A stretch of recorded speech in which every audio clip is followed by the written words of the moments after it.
Assalamualaikum semuanya. Halo, perkenalkan nama saya Vina Fatima Barokah. Pada kesempatan kali ini, saya akan mempresentasikan hasil PPT yang sudah saya buat untuk tugas UAS PAI. Oke, kita lanjut aja langsung ke pembahasannya. Baik, di tugas UAS PAI kali ini, dosen matkul PAI memberikan 3 soal. Tapi sebelum ke soal atau ke kasusnya, kita next slide dulu. Oke, di sini ada sedikit biodata. Ada nama saya Vina Fatima Barokah, NIM 24010117. Saya dari kelas A3 Bimbingan dan Konseling. Lalu dosen pengampu di mata kuliah kali ini ada Pak Acep Haryudin MPD. Oke, next slide. Di sini ada soal pertama atau kasus pertama yang akan saya bacakan. Di kasus pertama ini, di sebuah kota kecil terdapat masjid yang cukup besar dan strategis. Namun, masjid tersebut hanya ramai saat waktu sholat Jumat dan sholat wajib tertentu. Aktivitas lainnya seperti kajian, kegiatan pemuda, atau layanan kesehatan jarang dilakukan. Bahkan tidak ada sama sekali. Hal ini membuat masjid kurang optimal dalam membangun umat yang religius atau spiritual, sehat rohani dan jasmani, cerdas, serta sejahtera. Di sisi lain, masjid pemuda di sekitar masjid yang menghabiskan waktu di warung kopi. Sebagian masyarakat kurang aktif beribadah di masjid, dan terdapat kebutuhan akan program kesehatan dan pendidikan yang belum terpenuhi. Oke, next slide.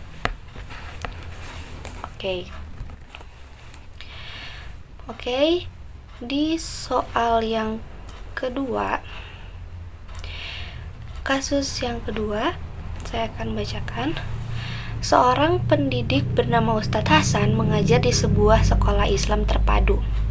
Ustadz Hasan dikenal sebagai guru yang cerdas dan memiliki ilmu agama yang mendalam. Namun, beberapa murid merasa kurang nyaman karena gaya mengajarnya cenderung keras dan kurang memperhatikan pendekatan emosional. Akibatnya, sebagian siswa merasa takut bertanya atau diskusi secara terbuka di kelas. Di sisi lain, para orang tua menginginkan agar pendidikan Islam di sekolah tersebut tidak hanya mengajarkan ilmu agama, tetapi juga membentuk akhlak yang mulia, kemampuan berpikir kritis, dan sikap toleran terhadap perbedaan.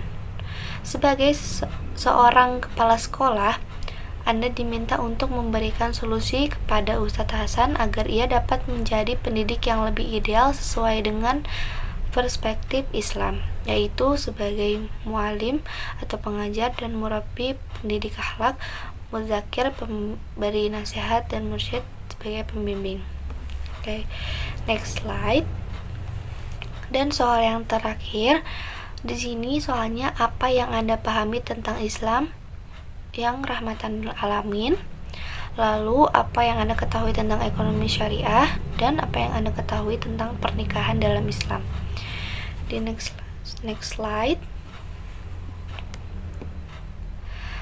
Oke, di sini jawaban soal yang pertama atau kasus pertama.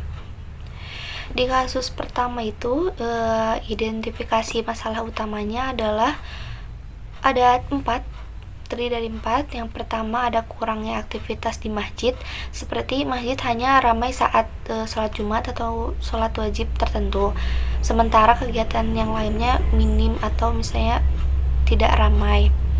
Yang kedua, minimnya kesadaran spiritual. Banyak masyarakat yang kurang aktif beribadah dan terlibat dalam kegiatan keagamaan. Yang ketiga, kekurangan program kesehatan dan pendidikan. Tidak ada program kesehatan dan pendidikan yang tersedia untuk masyarakat. Yang keempat, keterlibatan pemuda yang rendah. Banyak pemuda menghabiskan waktu itu di warung kopi, di kafe-kafe, daripada di masjid. Ini menunjukkan bahwa kurangnya daya tarik bagi mereka.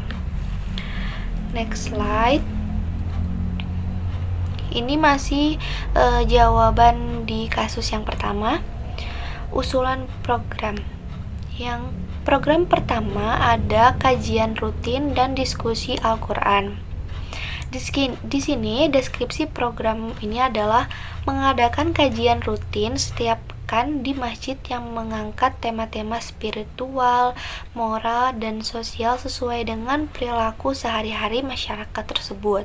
Dampak positifnya adalah meningkatkan kesadaran spiritual di masyarakat dengan pemahaman yang lebih dalam lagi tentang ajaran-ajaran Islam, mengajak masyarakat untuk lebih aktif lagi terlibat dalam kehidupan keagamaan, menjadikan masjid sebagai pusat ilmu dan pembelajaran. Next slide. Program yang kedua ada layanan kesehatan dan kegiatan olahraga. Kegiatan ini atau layanan ini menyediakan program layanan kesehatan gratis seperti pemeriksaan kesehatan, penyuluhan kesehatan, dan kegiatan olahraga rutin seperti senam bersama, futsal, atau permainan bola voli. Dampak positifnya itu adalah mendorong gaya hidup sehat di kalangan jamaah, dukungan kesehatan jasmani dan rohani, lalu menumbuhkan semangat kebersamaan dan persaudaraan antara jamaah, serta menciptakan lingkungan yang positif dan aktif di masjid. Selanjutnya, program yang ketiga ada pendidikan dan pelatihan untuk pemberdayaan ekonomi. Mengadakan workshop dan pelatihan keterampilan seperti keterampilan menjahit, bisnis, kewirausahaan, serta pelatihan manajemen keuangan. Dampak positifnya adalah membantu masyarakat, khususnya pemuda, untuk mengembangkan keterampilan yang sifatnya bermanfaat, sehingga mereka mampu menciptakan peluang kerja dan meningkatkan kesejahteraan ekonomi. Lalu membangun rasa percaya diri dan lebih kecerdasan emosional di masyarakat, serta memberikan mereka harapan untuk masa depan yang lebih baik lagi. Selanjutnya,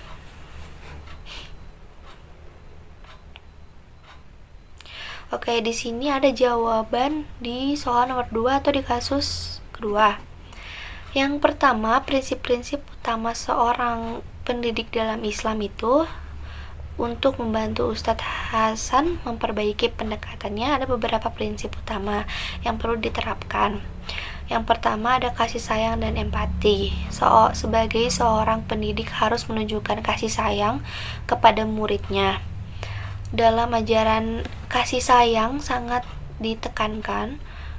Seorang pendidik perlu memahami perasaan dan kebutuhan siswa agar mereka merasa nyaman untuk berinteraksi. Yang kedua ada keadilan. Keadilan ini harus bersikap adil kepada semua siswa tanpa membeda-bedakan. Keadilan memberi rasa aman dan percaya kepada siswa bahwa mereka diperlakukan dengan baik. Yang ketiga ada sikap toleransi dan penghargaan terhadap perbedaan. Selalu menghargai perbedaan karakter, kemampuan, dan latar belakang siswa, serta mempromosikan sikap toleransi di dalam kelas. Yang terakhir ada pendidikan yang terintegrasi. Menggabungkan ilmu agama dengan pengembangan karakter, akhlak, dan kemampuan modern kritis sesuai dengan kebutuhan masyarakat modern. Ini lalu yang terakhir, pembelajaran yang memberdayakan, mengikuti metode pendidikan yang memberdayakan siswa untuk berpikir dan mengeksplor daripada hanya menerima informasi saja.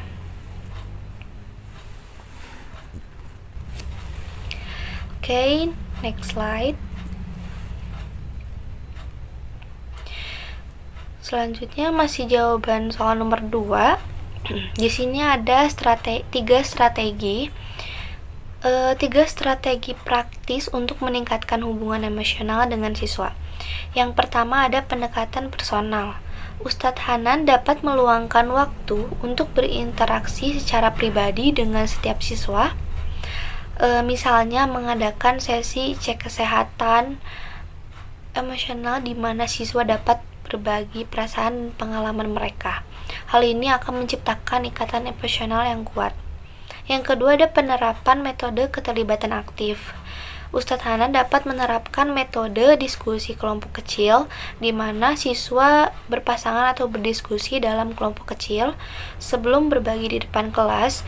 Ini meminimalkan rasa takut dan meningkatkan kepercayaan diri siswa untuk berbicara atau ngomong di depan kelas.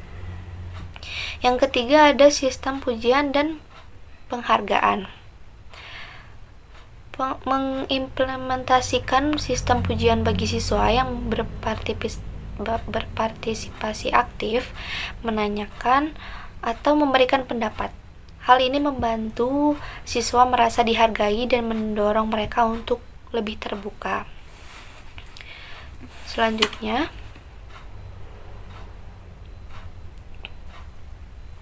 ini masih jawaban soal nomor 2. Yang ketiga ini ada contoh kegiatan atau metode pembelajaran yang sesuai. Yang pertama ada kegiatan diskusi bertema. Mengadakan diskusi dengan tema-tema yang relevan dengan kehidupan sehari-hari siswa seperti toleransi, kerjasama, atau etika. Yang kedua ada metode pembelajaran kolaboratif learning. Menggunakan metode pembelajaran kolaboratif di mana siswa dibagi ke dalam kelompok dan diberikan tugas untuk membahas topik tertentu. Yang ketiga ada sesi kegiatan luar kelas. Mengadakan kegiatan luar kelas seperti bakti sosial atau kunjungan ke tempat-tempat bersejarah serta pusat-pusat kebudayaan. Next slide. Di sini ada jawaban soal nomor 3. Yang pertama ada Islam rahmatan lil alamin. Pengertiannya adalah Islam sebagai rahmatan lil alamin berarti bahwa ajaran Islam dianggap sebagai rahmat atau berkah bagi seluruh alam semesta. Konsep ini menunjukkan bahwa Islam tidak hanya ditunjukkan untuk umat muslim, tetapi juga untuk seluruh umat manusia serta makhluk hidup lainnya. Nilai-nilai utamanya itu ada kasih sayang, keadilan, toleransi, dan inklusi. Kasih sayang itu Islam mengajarkan pentingnya kasih sayang antar sesama dan kepada semua makhluk. Keadilan, Islam menekankan perlunya keadilan dalam semua aspek kehidupan. Toleransi, ajaran Islam mendorong sikap toleransi terhadap perbedaan agama, budaya, dan latar belakang. Dan yang terakhir, inklusi, ajaran Islam menyediakan panduan yang bisa diterima dan diterapkan oleh semua orang terlepas dari latar belakang mereka. Next slide. Masih jawaban soal nomor 3, yaitu ekonomi syariah. Ekonomi syariah adalah sistem ekonomi yang berlandasan pada prinsip-prinsip dan nilai-nilai hukum Islam yang berupaya untuk mencapai kesejahteraan sosial berdasarkan keadilan, kejujuran, dan transparansi. Prinsip-prinsip utamanya adalah larangan riba. Dalam ekonomi syariah, praktik riba dilarang karena dianggap merugikan pihak lain dan tidak adil.